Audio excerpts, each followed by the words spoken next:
Hello friends and welcome. Today we're going to talk about the kobold that you can dig up with the trusty shovel. Many of you just have him follow around providing the prospecting aura, but it's only 20, 25, or 30 gold per minute, so it's really not that great. There's a lot more high value uses for this kobold, such as stacking a camp. So just have him come to a camp, wait for, the time, whatever camp it is. 253 will work for this camp. Have him hit and run. Now you see my kobold is dying, so he really can't stack multiple stacked camps, what did I just say? Multiple stacked camps, they'll kill him instantly. Yeah, they killed him in the end. But you see, we got one stack here. This is worth far more than 20 gold for me, so I'm already making more money than this prospecting aura. You can also have him come wait for runes. Obviously, we wouldn't have him here at 4 minutes, but later on when you pick up this trusty shovel, power runes will be spawning here. So you can sit your kobold here. I mean, it's good if you can come, but you're busy, you got other things to do. Or maybe you're up here and your kobold's down here, then you just wait for the power rune. If it doesn't spawn here, spawns down here, now you know. Or maybe the kobold's here, you see the enemy hero coming, your team's not going to make it in time, no rune for you, loser, get out of here,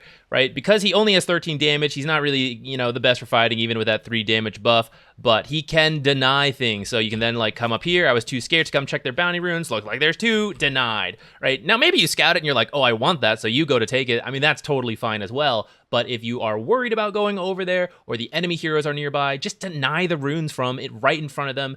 Super value for the kobold. The kobold lasts for 60 minutes and its vision isn't great. It's not like an observer, but I mean, it sees a decent amount. So you can use it to scout. For example, if you're pushing a tower, you can come have it stand back here, scout for teleports, that's great. Or if you think the enemy carry is jungling somewhere, have it go run around the jungle, block a camp if you see a camp is, empty, just have it sit there, that's another use for it. But this is just free. I might be too scared to do this as a support, but now this kobold is just out here for me looking around. If moving the kobold is a little bit too much micro for you, no problem. Just have it go sit somewhere. Like right here, this is a good point. It's an intersection, so you're very likely to see the enemy heroes come by here. Oh, look at that, a bounty rune, denied, right? It could be here, it could be over here. There's tons of places you could put it, but think about it. He follows you, 20, 30 gold, whatever. You see the mid hero coming to kill your top lane, that is hundreds of gold you are saving for your team by not being killed, along with the momentum of the game for having heroes dead, maybe you lose a tower, all that sorts of stuff. The kobold can go through the twin gate, so that'll give you a couple more options on where it can go, especially around the 7-minute mark. So we are going to be a little late as we send our kobold here, but sometimes it is scary to try to steal the enemy wisdom rune, and that's fine. If you can, great. If you can't, no big deal. You don't need to feed kills. But the kobold, he's worth so little gold. No offense, kobold, I love you. You're invaluable to us on the team, but if he dies, not a big loss. Don't tell the kobold that. So just have him come over here. If he gets killed on the way, no big deal. But if he does make it over here and your opponents are not paying attention to time, they're not ready for this wisdom rune, you can see if you can come over to steal it. And if not, boom.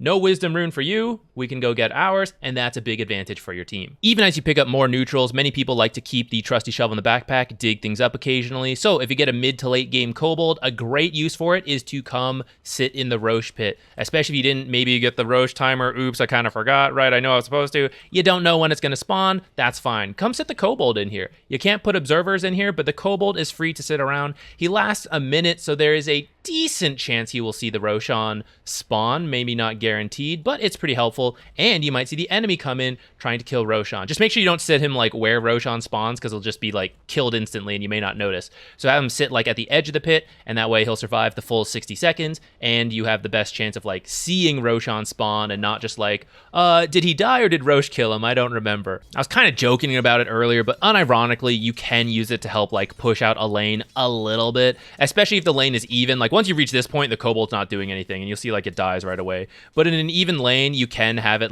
help kill whatever the enemy or whatever your creeps are focusing on, help kill that creep. You can try to go for the last hit. It's pretty tough, but you're free to try. But just having it focus down creeps that your creeps are working on can help. One creep dies a little faster, then the next creep dies a little faster, so then your lane actually does push. Something a little bit more practical than trying to get last hits is to creep cut. Just drag creeps around. This is especially useful in the mid to late game. Your team just lost a big fight. You'll see it's dying, so you gotta be very careful with the distance, but you can go drag these creeps around, run them in circles, maybe even bring them to the pull camps. You're gonna kind of deny some XP from your own team, but I mean, if your whole team is dead and it's this or lose the base, then this will kill off an enemy creep wave, or at least deny it, buying your team time. It's a lot easier to do than actually last hitting creeps with that tiny base damage of the Kobold. Though if you do get a last hit, that one last hit you get is worth more than the Prospecting Aura. Almost forgot to say, but I recommend you use the shovel around this time, a few seconds after the minute mark, if we can dig one up here, because the Kobold lasts for a minute, which means if you dig him up at like 1457, then he's going to die at 1557. And as you come for the power rune, you're not going to get to live to see it, or maybe he dies like exactly on the mark, and then you wanted to deny it, but your Kobold's dead, so you can't do it. So I recommend you wait a few seconds after the minute changes, and that way, whether you're doing runes, wisdom runes, or trying to stack, you have that few extra seconds to do whatever you're trying to do, and then the Kobold dies. But if you do it before, like, you just miss that chance. The Kobold is so much more than just the Prospecting Aura. He wants to do more for the team. He yearns for it, so help him out. Give him some commands, let him go scout for you, let him deny runes from the enemy. He wants to contribute and be a helpful member of society, so let him. Don't make him just follow you around, giving you like 20 gold a minute. That's so useless, guys. So thank you for watching. If I forgot anything, because there's tons of things you can do with your creativity, let me know down in the comments. I'd love to hear it.